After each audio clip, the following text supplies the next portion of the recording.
Welcome to the Deep Dive. Today, we're plunging into the story of a really beloved Minneapolis landmark, Lake Harriet. That's right.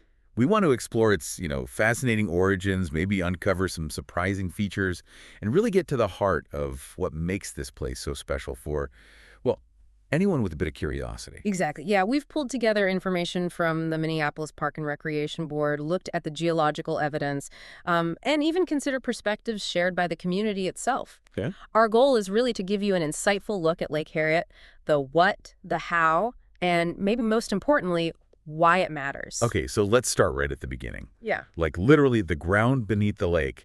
Our sources say this wasn't always, gentle shores and rolling hills. We're talking about some pretty major earth-shaping events. Oh, absolutely. The geological story here, it's all tied to the continental glaciers. Right.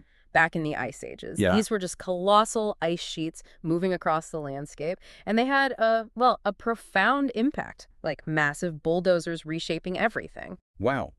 So these giant glaciers were essentially carving things up. What specific effects did they have that actually led to Lake Harriet being there? Well, as these glaciers moved and then later melted back, they carried and dropped huge amounts of rock material, everything from tiny sand grains to, massive boulders. Okay. These Sure. deposits formed belts of hills, but crucially, they also filled in old river valleys that were already there. Uh-huh.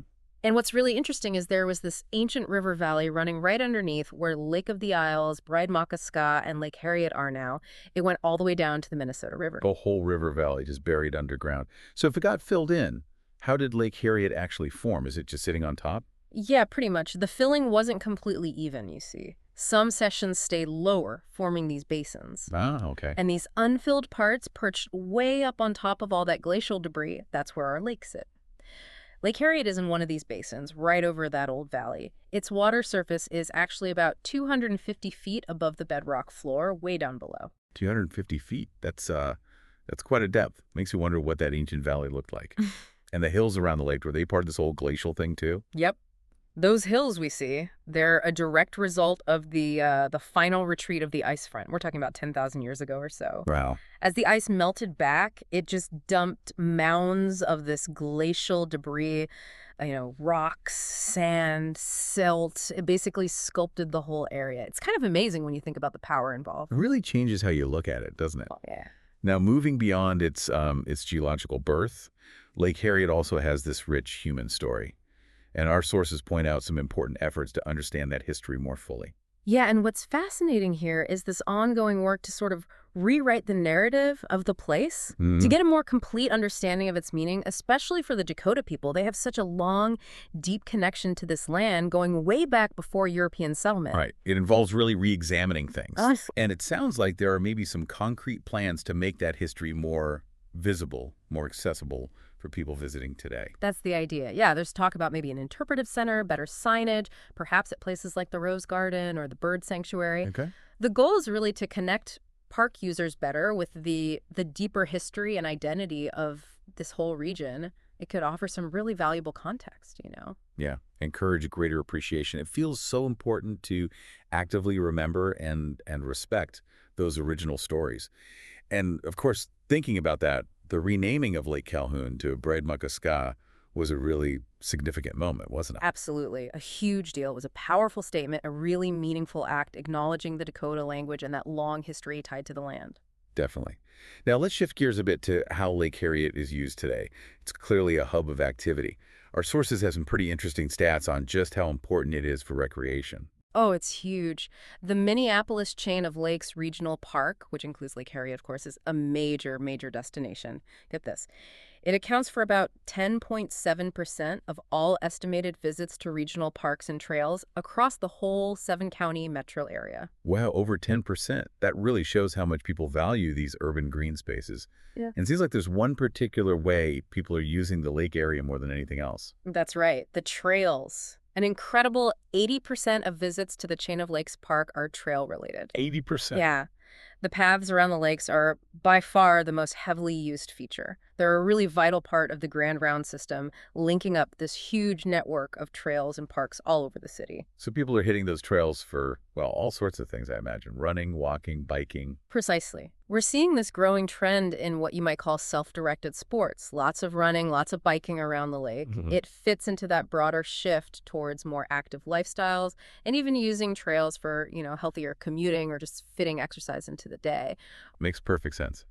And it seems the park board is also thinking about how recreation itself is changing, becoming more diverse. Yes, exactly. There's this recognition that parks need to cater to a wider range of activities now.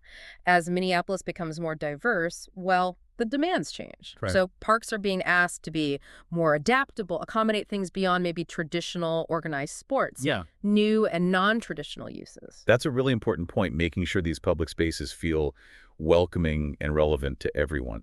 What about just the basics, the fundamental needs when you're out there? Yes. Amenities like restrooms, drinking fountains, benches along the trails, those consistently come up as crucial for a good experience. Imagine. There's high demand for those basics. So current and future projects are looking at improving functionality, like adding more restroom options, upgrading the beach facilities, that kind of thing. Those practical things really do make a difference. And it sounds like there's also thought going into how people just get around the whole lake area.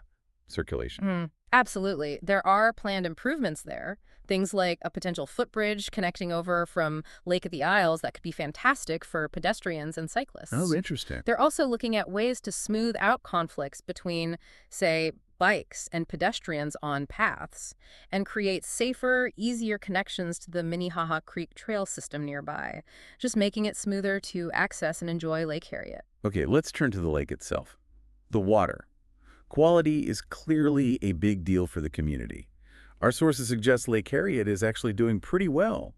But it takes work, right? That's right. Preserving and ideally enhancing the natural resources, especially water quality, is definitely a top priority locally. And the good news is Lake Harriet generally does have high water quality compared to many other metro lakes. It meets the state's nutrient standards. That's encouraging. But I guess maintaining that quality isn't something you can just set and forget. Oh, definitely not. It requires ongoing effort. There are initiatives focused on stormwater management, implementing what's called green infrastructure. These are basically strategies to cut down on polluted runoff getting into the lake, trying to treat that stormwater more naturally before it hits the water. And it's interesting, some of the park features themselves can actually help with that. Exactly, yeah. The master plan includes clever ideas like designing boardwalk trails in ways that actually allow stormwater treatment underneath or alongside them. Yeah. Using permeable pavers in parking lots is another example, letting rainwater soak through instead of just running off carrying pollutants. It's about making recreational features do double duty, providing ecological benefits too. That's a smart way to approach it, multi-benefit. Are there any specific challenges that keep coming up for the lake's health? Yes, there are a few key things being watched closely. One is rising salinity levels in the lakes. Salinity. Like salt. Yeah, mostly from de-icing salts used on roads and paths in the winter. It's a gradual thing, but it adds up and it's a concern. Shoreline erosion is another ongoing issue. They use methods like riprap, basically, large rocks to stabilize the banks, and sometimes boardwalks to protect the shoreline. Okay. And then, of course, there are invasive species. Things like European buckthorn, garlic mustard. They threaten the native plants, so there are continuous efforts needed to control them. It really sounds like a constant balancing act, doesn't it, between how people use the lake and protecting its natural health. Now, thinking about who is actually visiting Lake Harriet, is it mostly locals, or does it draw people from further away? It's an interesting mix, actually. Slightly more than half the visits to MPRB regional parks, like the chain of lakes, are from people living right in Minneapolis. Okay, so majority local. A really significant chunk, around 48%, are non-local visitors. That includes people from elsewhere in Hennepin County, across Minnesota, and even from other states and countries. Wow. The chain of lakes and Harriet within it really does have this broad appeal, regionally and even beyond. So it's a real destination. And I know Lake Harriet is also a very vibrant spot for community events, right?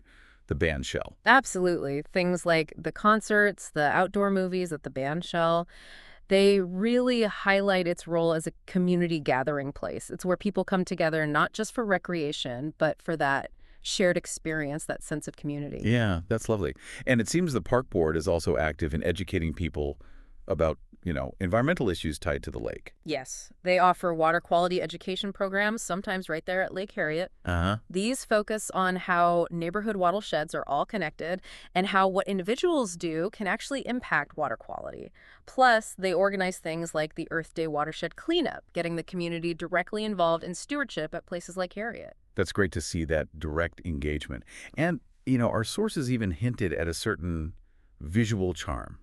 Something about Lake Harriet that really captures people's eye. That's right. That reference to accidentally Wes Anderson submissions, Wha- it suggests Lake Harriet has this distinctive look, maybe a timeless aesthetic, that resonates with people. It inspires them to, take photos, share its unique character. It's got that certain something. It definitely does. So as we kind of wrap up our deep dive here, it's really clear that Lake Harriet is so much more than just, a pretty lake. Indeed. It's this incredibly dynamic environment shaped by these immense geological forces way back when, Mhm. layered with all this human history and cultural significance, and now serving as this vital recreational spot for so many people. And importantly. And crucially, yeah, it's a place where there seems to be a real genuine commitment to preserving it for the future. It truly is a special place within Minneapolis. So maybe something for you, the listener, to think about. Mm. Consider the intricate ways that the natural history and the human history of a place like Lake Harriet weave together, how they create its unique identity, Yeah. and perhaps reflect on how your own experiences, your own interactions with places like this contribute to that ongoing story. That's a great thought. We definitely encourage you to explore Lake Harriet further, maybe now with a bit of a deeper appreciation for its rich past and its really vibrant present. Thanks for diving deep with us today.